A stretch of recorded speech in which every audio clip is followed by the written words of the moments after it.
ये तो 6 दिसंबर 1992 को भी वहीं थे, अयोध्या में ही थे। आज उनसे मुलाकात हो रही है। मैंने उनको बोला, मैंने कहा कुछ शकल जान पहचान लगती है आपकी? तब उन्होंने कहा मैं भी 6 दिसंबर को अयोध्या में ही था। बहनों और भाइयों, ये जो लोग कह रहे हैं ना कि कांग्रेस की सरकार आएगी तो राम मंदिर को धुलवाएंगे, रामलला इनको इस लायक ही नहीं छोड़ेंगे कि इनकी सरकार आए। वो नौबत ही नहीं आने वाली है। 4 चरणों के चुनाव संपन्न हो गए, 5वें चरण में आपको मतदान करना है बहनों और भाइयों।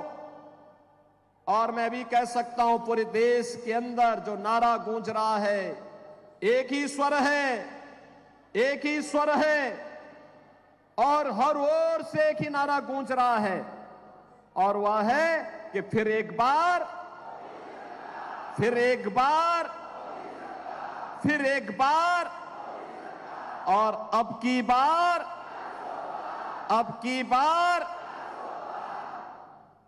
तो जब ये नारा भाजपा के लोग, एनडीए के लोग लगाते हैं, तो विपक्ष को लगता है कि उनके पैरों के नीचे की जमीन चली गई। वे पूछते हैं ये कैसे होगा, तो जनता से पूछते हैं, तो जनता जनार्दन उन्हें क्या जवाब देती है? जनता जनार्दन भी जवाब देती है कि जो राम को लाए हैं, जो राम को लाए हैं, और मोदी जी राम को लाए हैं, तो मोदी जी फिर से आएंगे। कोई संदेह नहीं, कोई संदेह नहीं होना चाहिए बहनों और भाइयों। मैं तो आज आपसे कहने के लिए आया हूं, चुनाव के बहाने चंद्रशेखर बावनकुले जी मुझे यहां लेके आ गए। वैसे गालना में हमारा आश्रम है, मेरे गुरु भाई योगी बिलासनाथ जी वहां विराजमान होते हैं, और मैंने कई बार प्रयास किया, लेकिन बहनों और भाइयों, इसी बहाने मैंने कहा चलो मैं चलता हूं। इस बार मैं जाऊंगा तो मालेगांव के अपने भाइयों को, धुलिया के अपने बंधुओं को, सबको मैं, बहनों और भाइयों को मैं आज अयोध्या में प्रभु राम लला के दर्शन करने के लिए आमंत्रण जरूर दूंगा। बहनों और भाइयों, भारतीय जनता पार्टी आज भारत को आत्मनिर्भर और विकसित भारत बनाने के संकल्प के साथ इस चुनाव में उतरी है। चुनाव हमारे लिए केवल सत्ता प्राप्त का साधन नहीं है। चुनाव हमारे लिए एक गरीब के चेहरे पर खुशहाली लाने का, एक वंचित को उसका अधिकार दिलाने का, एक नौजवान के हाथ को रोजगार उपलब्ध करवाने का, एक अन्नदाता किसान को उसका हक उपलब्ध कराने का, एक बेटी और एक बहन को आर्थिक स्वावलंबन के मार्ग पर अग्रसर करने का, और भारत की विरासत को सम्मान दिलाते हुए विकास के पथ पर भारत को दुनिया के अंदर अग्रणी राष्ट्र के रूप में स्थापित करने का है।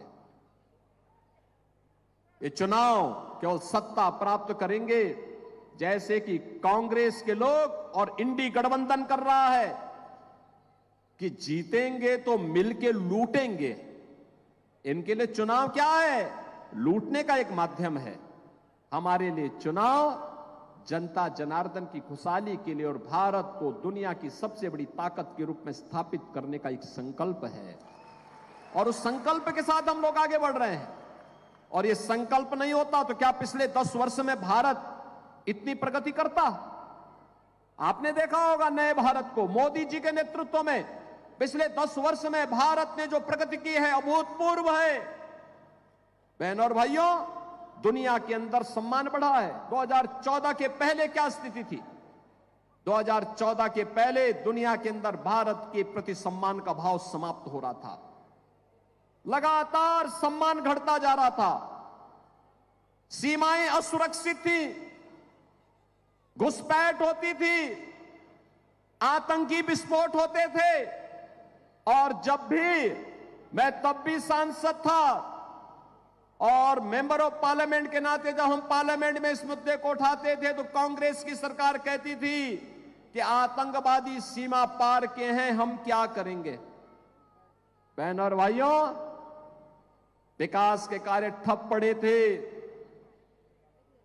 भ्रष्टाचार चरम पे था, गरीब भूख से मरता था, किसान आत्महत्या करता था, नौजवान पलायन करता था, बेटी और व्यापारी सुरक्षित नहीं थी और हर हिंदू पर्व और त्योहार के पहले दंगे हो जाते थे। यही होता था ना। लेकिन बहनों और भाइयों, 14 के बाद कैसे परिवर्तन हुआ है। आज दुनिया के अंदर सम्मान बढ़ा है, सीमाएं सुरक्षित हुई हैं। सीमाएं सुरक्षित होने के साथ साथ आतंकवाद और नक्सलवाद पर नकेल कसी गई है। अब तो जोर से कहीं पर पटाखा फट जाए ना तो सबसे पहले पाकिस्तान सफाई देता है, कहता मेरा हाथ नहीं है। अब ये सीमा पार का आतंकवाद समाप्त। पाकिस्तान कहता है मेरा हाथ नहीं है, बकस दो बस एक बार, अब कुछ नहीं कर रहा हूं मैं। और पाकिस्तान, मैं तो कहना चाहता हूं, जो लोग ये पाकिस्तान के समर्थन में बात करते हैं ना,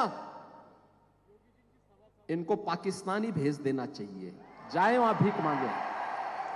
देख रहे हो वहां पे भारत 80 करोड़ लोगों को पिछले 4 वर्ष से फ्री में राशन दे रहा है और मोदी जी ने कहा अगले 5 वर्ष तक देंगे। और पाकिस्तान में लोग भूखों मर रहे हैं। पाक अधिकृत कश्मीर में किस प्रकार का नजारा है, अराजकता है।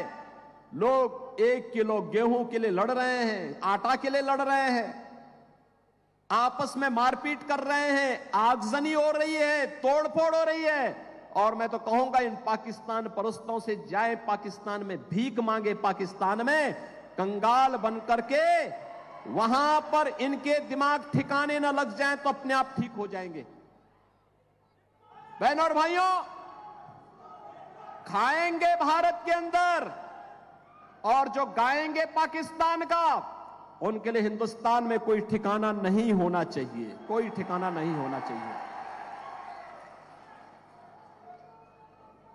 जो लोग कहते हैं मोदी जी ने क्या किया है, बहनों